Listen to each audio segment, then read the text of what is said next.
ke rantai Loki di dunia bawah. Sedangkan Zoro, dia tidak bisa membiarkan Luffy sendirian pergi ke sana karena khawatir kaptennya itu mungkin akan ditipu oleh Loki, sehingga Zoro pun memutuskan untuk menemaninya. Tak ketinggalan, Nami juga ikut serta untuk mengawasi mereka sambil berharap bisa menemukan harta karun di dalam kastil tersebut. Ketika mereka berjalan untuk memasuki kastil itu, Rod menjelaskan bahwa tempat itu dulunya milik Raja Harald. Namun setelah kematian sang raja, kastil Aurus menjadi terbengkalai. Saat mereka tiba di depan kastil, Rod terkejut melihat pintunya mengalami kerusakan dan para penjaga tidak ada di tempat. Zoro pun berkata, kerusakan di pintu itu berasal dari dalam. Seperti yang kita tahu, alasan dibalik kerusakan pintu tersebut pasti karena ulah dari dua ksatria suci. Sebab beberapa waktu yang lalu, mereka ada di dalam sana. Luffy, Zoro, Nami, dan Rod pun melewati pintu depan sehingga mereka tiba di halaman yang luas. Halaman itu tampak sudah hancur cukup parah. Rod menjelaskan, bekas-bekas kerusakan yang ada di sana merupakan akibat dari pertarungan Loki melawan Raja Harald beberapa tahun yang lalu. Pertarungan tersebut benar-benar epik sehingga menimbulkan kerusakan yang sangat besar. Zoro bilang, orang yang bertarung dan meninggalkan bekas seperti ini pasti orang yang menakutkan. Rod pun setuju, karena seperti yang telah diceritakan di desa tadi oleh para raksasa, Loki itu adalah monster yang mengerikan. Namun di sisi lain, Raja Harald juga bukan orang sembarangan. Dia sangat tangguh dan dikenal sebagai prajurit agung dari Elbaf. Kehancuran kastil Aurus sudah dapat dipastikan sejak pertempuran mereka dimulai. Kemudian, Luffy yang sedang melihat-lihat, takjub karena ukuran kastil tersebut ternyata sangat besar dan luas. Untuk ukuran raksasa saja, kastil Aurus sudah tampak lumayan besar. Apalagi untuk ukuran manusia seperti Luffy, jelas kastil tersebut tentu sangat masif.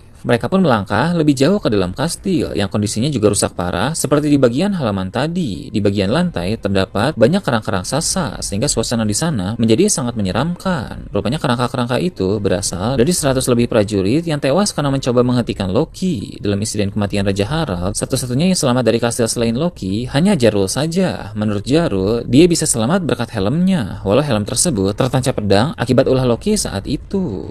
Ketika memandang kerangka-kerangka di sana, Luffy melihat ada sebuah tengkorak yang memiliki tanduk mirip seperti ors. Rod pun bilang, tengkorak dengan tanduk seperti itu berasal dari raksasa yang mewarisi darah ras raksasa kuno. Jadi ada beberapa orang yang memiliki darah ras raksasa kuno, tapi saat ini sudah tidak ada lagi yang memiliki darah murni dari ras tersebut. Kemudian mereka menemukan ada sebuah bingkai besar berisi foto Raja Harald yang tergantung di dinding. Raja Harald merupakan seorang raksasa berkepala botak dengan kumis dan janggut hitam yang tebal. Dia juga memiliki dua bekas luka di kepalanya dan tato garis di wajahnya. Melihat visual dari sang raja itu membuat Luffy berkata bahwa dia tampak sangat kuat. Rod berkata, Raja Harald merupakan pemimpin yang mencintai kedamaian dan berusaha menghubungkan Elbaf dengan negeri-negeri di luar Elbaf. Dia disebut sebagai raja terbesar yang pernah ada dalam sejarah negeri Elbaf. Rod juga menambahkan, Raja Harald sebenarnya memiliki darah ras raksasa kuno, sehingga ada tanduk di kepalanya. Namun, tanduk yang menjadi simbol dari raksasa kuno membuat sang raja teringat pada masa-masa perang, sehingga dia pun mencabut sendiri tanduknya dan terciptalah bekas luka seperti yang terlihat di foto. Zoro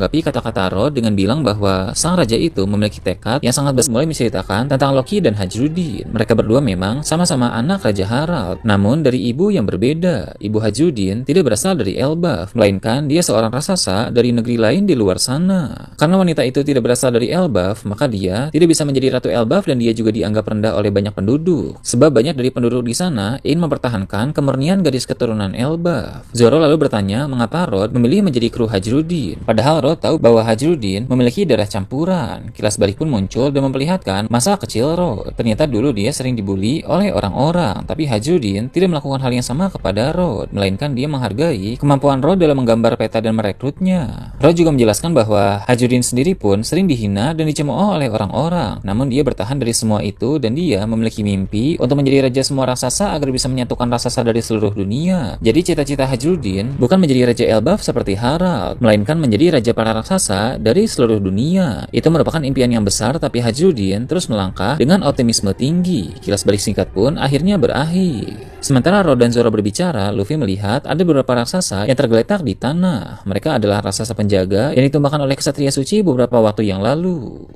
Kemudian cerita berpindah ke dunia bawah. Di sana Loki tampak sudah luka-luka akibat serangan dari Gunko. Gunko memakai suatu teknik untuk membuat sepatunya menjadi besar sehingga bisa menyerang wajah Loki dengan sangat mudah. Loki pun bilang itu bisa terjadi karena dirinya sedang terikat rantai. Seperti yang kita tahu, sekuat apapun Loki, jika dalam keadaan terikat dengan rantai batu laut, maka dia tidak bisa berbuat apa-apa. Ksatria suci dengan wajah yang mirip dengan sang Spoon berkata, jika Loki bisa bergerak pun tidak ada bedanya. Dengan kata lain, walau Loki tidak terikat rantai, ksatria suci itu yakin mereka tetap bisa menghajarnya. Gunko lalu bilang mereka memberi Loki kesempatan untuk menjadi dewa, suatu kehormatan besar untuk makhluk rendahan sepertinya. Namun berani-beraninya Loki malah menolak. Gunko yang emosi pun menciptakan panah dari kakinya untuk menandai jalur serangannya. Loki yang merasakan itu pun bilang Gunko akan menendang sisi kanan wajahnya lalu menghantamnya dengan uppercut. Dia bahkan menyindir dengan berkata terima kasih atas peringatannya. Gunko pun menegaskan panah-panah itu adalah jalur takdir, sebuah deklarasi kekerasan yang tidak bisa dihindari. Namun jika dia mau, dia bisa saja menghentikan serangan-serangan itu. Maka dia bertanya sekali lagi apakah Loki menerima tawaran bergabung dengan Ksatria Suci atau tidak. Dengan tegas Loki menjawab tidak akan pernah. Loki sukses menambah kemarahan Gunko. Wanita itu pun melangkah di atas jalur panah yang sudah dia ciptakan, lalu menyerang Loki dengan tendangan cepat di sisi kanan wajahnya, diikuti dengan uppercut yang sangat kuat dan juga telak. Di sini terlihat bahwa dugaan Loki soal jalur serangan Gunko tadi sangat tepat. Meski matanya tertutup perban, Loki bisa melihat arah serangan yang akan Gunko lancarkan. Ini semakin menegaskan kalau Ken Bunshaku Haki milik Loki memang sangat hebat. Untuk menyerang tubuh besar Loki, selain meningkatkan ukuran serangannya, Gunko juga menciptakan sarung tangan raksasa dari anak panahnya itu. Loki pun pingsan akibat terkena serangan tersebut. Perlu diperhatikan di sini, Loki pingsan bukan karena dia lemah, melainkan dia terikat rantai batu laut yang bisa melemahkan pengguna buah iblis. Selain itu, serangan Gunko juga bukan kali ini saja, melainkan sudah dia lakukan sejak tadi. Bukan hanya Loki saja, tapi hewan-hewan buas yang mencoba melindunginya pun semuanya tumbang akibat anak panah yang sudah Gunko lancarkan. Di sini dikonfirmasi bahwa Gunko merupakan pengguna buah iblis Rauronomi. Dari apa yang terlihat dari chapter terbaru ini, kekuatan dari buah iblis itu membuat Gunko bisa menciptakan anak panah untuk berbagai keperluan. Dengan anak panah itu, dia bisa menandai jalur serangan yang dia sebut sebagai deklarasi kekerasan yang tidak bisa dihindari musuh. Dia juga bisa memanipulasi anak panah tersebut untuk memperbesar ukuran benda seperti sepatu dan sarung tangan. Selain itu, masih ada banyak teknik lagi yang bisa Gunko lakukan memakai kekuatan anak panahnya. Selain itu, Ksatria Suci yang mirip dengan Sang Spoon membuka penutup kepalanya dan identitasnya pun diperkenalkan. Dia bernama Vigarland Shamrock, anak dari Vigarland Garling. Saat ini, Shamrock menjabat sebagai pemimpin Ksatria Suci, menggantikan ayahnya yang kini sudah naik menjadi Gorosei baru.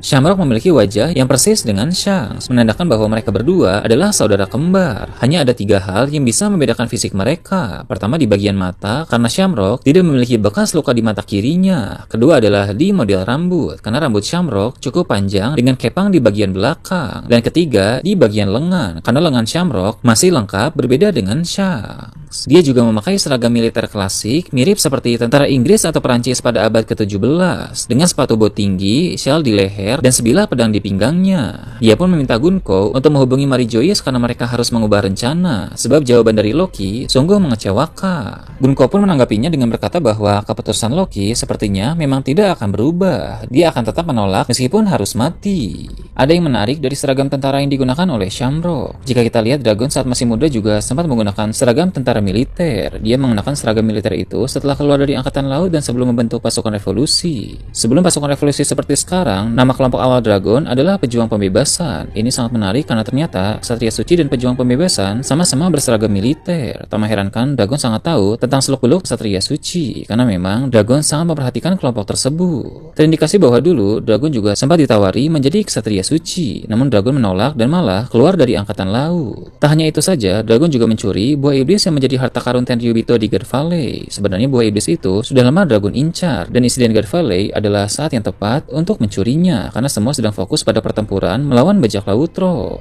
Dua Ksatria Suci yang datang ke Elbaf memang berkata bahwa Loki adalah orang luar pertama yang direkrut menjadi Ksatria Suci. Namun perlu diingat bahwa dulu Dragon adalah orang dalam karena merupakan bagian dari Angkatan Laut. Jadi orang luar pertama yang direkrut adalah Pangeran Loki. Namun untuk orang dalam sudah ada beberapa yang direkrut. Salah satunya adalah Dragon. Namun sama seperti Loki, Dragon juga dulu menolak tawaran itu. Pada bagian akhir chapter, Shamrock memandang Loki yang sedang dalam keadaan pingsan. Dia berkata, pada zaman kuno, prajurit buas dari Elbaf pernah menaklukkan dunia baru. Kekuatan dari para raksasa memang sangat hebat, bahkan dari generasi ke generasi sampai sekarang ini. Pemerintah dunia pun ingin kekuatan besar Elbaf berada di pihak mereka. Jadi Shamrock menegaskan bahwa tujuan utama kedatangannya bersama